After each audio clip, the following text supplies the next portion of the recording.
Ahmad Lafaris tewas dibunuh pakai pisau martabak oleh anggota geng motor di Garut, Jawa Barat.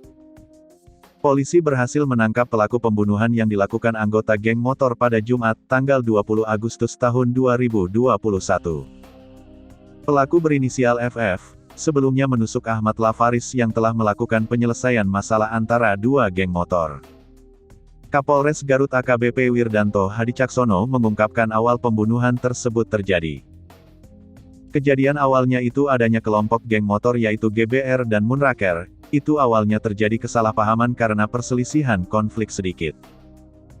Kemudian para anggotanya akhirnya bersepakat untuk bertemu untuk mengklirkan dan mengklarifikasi, ujar Wirdanto Hadicaksono saat melakukan jumpa pers di Polres Garut. Menurutnya kedua kelompok tersebut akhirnya mampu menyelesaikan perselisihan dan membubarkan diri. Namun saat membubarkan diri, motor yang dikendarai korban tidak menyala sehingga korban tertinggal oleh teman-temannya.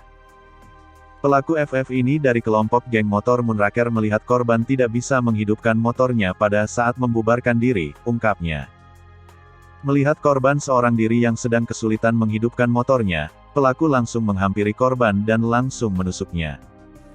Dia langsung spontanitas setelah itu langsung menghampiri tukang martabak dan mengambil pisau tukang martabak.